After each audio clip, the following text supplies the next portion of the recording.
He really appreciates the sincere and timely help of India. ज़लज़ले से सड़कें भी तबाह और बारिश के बाइस इमदादी जो कार्रवाइयाँ हैं उनमें बताया जा रहा है कि बहुत मुश्किलात का सामना है। Those helps each other. Pakistan ने एयर स्पेस नहीं दी भारत को जब वो जाना चाह रहे थे टर्की, अपना जो रेस्क्यू टीम वहां पहुंचाना चाह रहे थे और सामान लेके जाना चाह रहे थे, तो उसके लिए भारत को जो है पाकिस्तान ने एयर स्पेस नहीं दी। तो बड़े अफसोस की बात है, ऐसा नहीं होना चाहिए था, क्योंकि इस वक्त मुश्किल घड़ी में भारत जो है वो मदद करना चाह रहा है और कर रहे हैं। तो उसमें टर्की की, तो उसमें पाकिस्तान को भी मदद करनी चाहिए थी। कोई इस तरह की स्टेटमेंट बाहर नहीं आई कि पाकिस्तान ने ऐलान किया हो कि तुर्की की हेल्प के लिए हम इतने पैसे इतनी कोई चीजें बेच रहे हैं। लेकिन इसके बरक्स हिंदू, जिसको हम कहते हैं कि ये इस्लाम के दुश्मन, मुसलमान के दुश्मन, मुसलमान मुल्कों के दुश्मन है, उन्होंने ऐलान किया, गाइस इंडिया ने ऐलान किया है 2 टीमें को बेच दिया है। इसके अलावा भी और भी इमदाद की जरूरत हो तो नरेंद्र मोदी की हुकूमत ने कहा कि आप हमसे हेल्प मांगे, हम आपको हेल्प प्रोवाइड करने के लिए तैयार है। जय हिंद दोस्तों, भूकंप की मार झेल रहे तुर्की की हालत अभी खराब है, तो भी पाकिस्तान उसकी मदद की राह में रोड़ा अटकाने वाली शर्मनाक हरकत कर रहा है। भारत ने एनडीआरएफ और मेडिकल टीम के साथ दवाइयां और जरूरी सामान वाला एक विमान तुर्की को भेजा है। इस विमान को पाकिस्तान ने अपनी एयर स्पेस यानी वायुसीमा से होकर नहीं जाने दिया, जिसके लिए भारतीय विमान कई चक्कर लगाकर दूसरे रूट से तुर्की में उतरना पड़ा। पाकिस्तान की इस हरकत से दुनिया भर में उनकी छवि और धुमली हुई है। वही तुर्की ने भारत की मदद की तारीफ की है और भारत को सच्चा दोस्त बताया है। भारत में तुर्की के राजदूत फिरत सुनेल ने भारत सरकार की ओर से इस मदद के लिए धन्यवाद कहा है। तुर्की के राजदूत फिरत सुनेल ने ट्विटर पर लिखा, दोस्त तुर्की और हिंदी में एक आम शब्द है। हमारे पास एक तुर्की कहावत है, जरूरत में काम आने वाला दोस्त ही सच्चा दोस्त होता है। आपका बहुत बहुत धन्यवाद। क्योंकि हम पहले भी देख चुके हैं कि जब अफगानिस्तान की बारी थी और अफगानिस्तान के लिए सामान भारत भेजना चाह रहा था, तब भी पाकिस्तान की तरफ से कोई खास मदद नहीं की गई। हमारे रिजर्व $3 अरब से भी नीचे आ चुके हैं। हमें ये नहीं पता कि 11 दिन बाद हमें पेट्रोल मिलेगा या नहीं मिलेगा। हमारे अपने पल्ले कुछ नहीं, हमने किसी को क्या, हम तो पहले भीख मांग रहे हैं। इंडिया में इतनी कैपेसिटी है और वो काफी इस सिलसिले में काम करता है। की तरफ से भी जो है वो वहां से इमदाद, यानी कि जो डोनेशंस थी या जो सामान था, रेस्क्यू का सामान और उनके लोग, डॉक्टर्स वगैरह जो हैं वो पहुंचना शुरू हो गए हैं टर्की में। हम दुआ करते हैं कि टर्की के हालात बेहतर हो जाएं और लोग जो हैं इसमें से, इस प्रॉब्लम में से निकल पाएं। पाकिस्तान ने एयर स्पेस नहीं दी भारत को जब वो जाना चाह रहे थे टर्की, अपना जो रेस्क्यू टीम वहां पहुंचाना चाह रहे थे और सामान लेके जाना चाह रहे थे, तो उसके लिए भारत को जो है पाकिस्तान ने एयर स्पेस नहीं दी। बड़े अफसोस की बात है, ऐसा नहीं होना चाहिए था, क्योंकि इस वक्त मुश्किल घड़ी में भारत जो है वो मदद करना चाह रहा है और कर रहे हैं। तो उसमें टर्की की, तो उसमें पाकिस्तान को भी मदद करनी चाहिए थी और एयर स्पेस देनी चाहिए थी। मैंने इंटरनेट पे न्यूज़पेपर्स वगैरह में ही देखा है।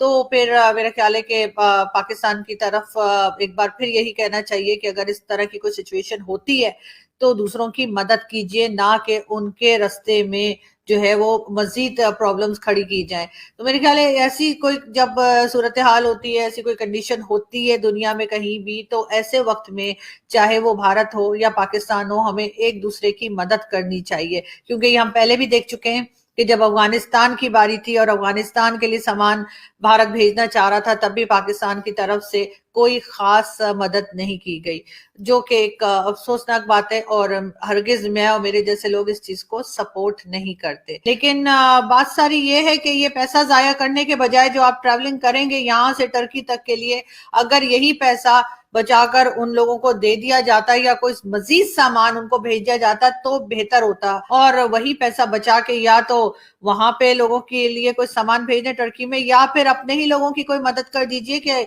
यहाँ पर भी लोगों को जो है वो खाने को नहीं मिल रहा और लोगों के पास जॉब्स नहीं है और लोग परेशान हैं। लेकिन बहरहाल जाहिर है हमारे जो लीडर हैं उन्हें तो बस एक मौका चाहिए कि जैसे ही जरा सा कुछ हो, या जरा सा क्या मतलब उनको कोई मौका मिले और वो जल्दी से जल्दी दूसरी कंट्री में पहुंच जाए। पाकिस्तान में तो कम ही टिकते हैं, खास तौर पे हमारे फॉरेन मिनिस्टर। तुर्की के अंदर आए हुए एक बहुत बड़े जिलजिले के ऊपर, जिलजिले की कैफियत 7.8 की थी और इस जिलजिले ने तुर्की का बहुत बड़ा नुकसान, बहुत ज़्यादा नुकसान किया है, जिसमें 2800 से ज़्यादा बिल्डिंग्स को गिर गई हैं और उसके नीचे बहुत सारे लोग दबकर जाँ भाग हो गए हैं, शहीद हो गए। गाइस, इस पर पाकिस्तान का रद्द अमल देखा जा रहा था कि पाकिस्तान कब रद्द अमल देगा, तुर्की की हेल्प के लिए कब इमदाद के लिए सामने आएगा, लेकिन अभी तक पाकिस्तान की तरफ से कोई इस तरह की स्टेटमेंट बाहर नहीं आई कि पाकिस्तान ने ऐलान किया हो कि तुर्की की हेल्प के लिए हम इतने पैसे इतनी कोई चीज़ें बेच रहे हैं। लेकिन इसके बरक्स हिंदू, जिसको हम कहते हैं कि ये इस्लाम के दुश्मन, मुसलमान के दुश्मन, मुसलमान मुल्कों के दुश्मन है,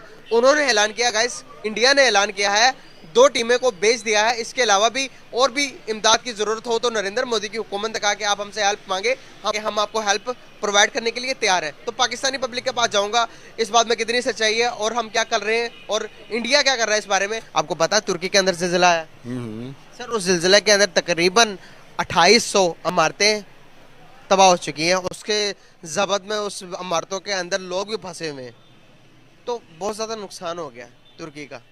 तुर्की इस्लामिक कंट्री है, हम कहते हैं कि हिंदू इस मुसलमानों के दुश्मन, मुसलमानों की जानों के दुश्मन, लेकिन इधर सबसे पहले ऐलान किया इंडिया के प्राइम मिनिस्टर मोदी ने कि भाई आप बताएं कि आपको क्या हेल्प चाहिए, और 2 टीमें भी भेज दी हैं वहाँ पर लोगों को निकालने के लिए।